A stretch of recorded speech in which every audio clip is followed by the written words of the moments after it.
For a Westminster government agonising over how to maintain and buttress the union in the face of Nicola Sturgeon's plans to break up the UK, these major sporting tournaments pose a particular challenge. On the one hand, they remind us all of the deep patriotic attachment and love of country that sport can reveal.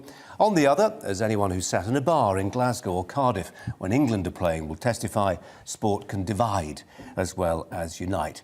So how can those who care about the future of the union harness sport without undermining the rich history and tradition that each of those home nations enjoys, I should say. Well, we're joined now by Nikos Sotirakopoulos, author and lecturer at York St John University. Nikos, thanks ever so much for your patience. I know you've been sitting there for a while, so thanks ever so much.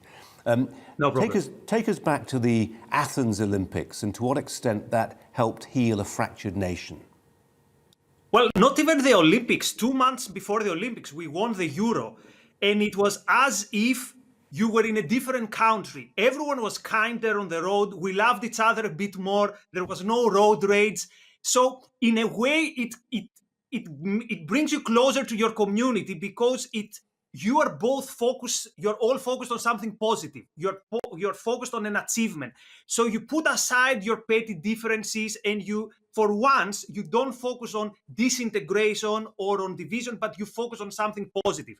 Now, of course, this cannot put aside the differences, and it should not, because no sport achievement can heal and put together people who don't want to put together.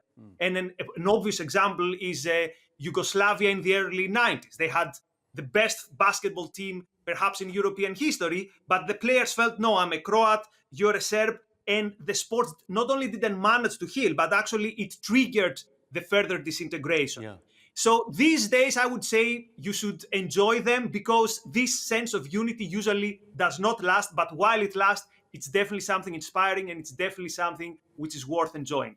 Nikos, you cite the example of Yugoslavia. I suppose there are some contra-indicators, aren't there? Think about Belgium. You know, I used to live in Belgium, and, you know, famously it's divided north and south, the Flemish speakers and the Walloons. And it's said sometimes the only thing holding the country together is, well, a love of chocolate and beer, but their royal family, and actually increasingly now, their football. And I just wonder whether if you are a Belgian footballer, number one ranked team in the world right now, that they haven't done particularly well in the Euros, obviously, how much that holds Belgium together, and whether the players think I'm a Wallonian or a Flem. Well, quite often, this is decided by the result. So quite often you see teams that are, for example, take Spain. You could imagine that when they had this great team, and they still have a great team, but when the result is great, it's easier to say, okay, here we have something which is bigger than our differences. But when the result is not great, well, this gives ground to gossip, to a bad attitude. I mean, don't go far. Imagine what would have happened if England would be kicked out from the group stage, or if they would have lost to Germany. Today we would be discussing, why did they kneel for BLM? Why are these millionaires lecturing us about football? So a good result, and if you have, this team is so good, it's difficult not to like it, not to admire it. So this puts everything else aside. But let me say one more thing. One of the reasons why we enjoy this too much is that because now we focus on football. If we return and to the point where we see, these players also need to lecture us about morality or about politics, this will be the number one way to ruin this beautiful atmosphere. So let's focus on the positive. Let's focus on the achievement on the field. And this is the thing, that the best service that these footballers can do to the nation is to play good football and inspire us with their achievement. Nikos, there's a infamous quote from Gore Vidal, who said, every time one of my friends succeeds, a little bit of me dies. I wonder if there's a parallel with how Scotland, Wales, Northern Ireland fans are feeling this morning. Does it have to be that way?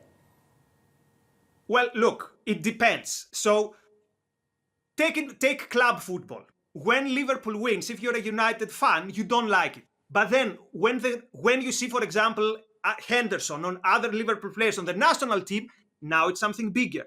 Similar, when we go to the Olympics in 2 weeks, suddenly we will be one team, the United Kingdom. So obviously they feel more of an allegiance to Scotland, and this is understandable.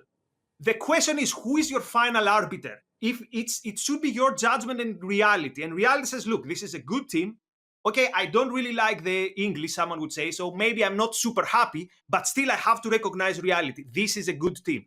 So this split allegiance, again, we see it with club football, and we see how this changes when it goes to national football. So in the case of England and the UK, again, I think in 2 weeks, everyone will be united cheering for the flag, this time of the United Kingdom. So there's no real contradiction there. Nikos Sotirakopoulos. Nikos, really appreciate your time. Thanks a lot. Thank you very much. Bye-bye.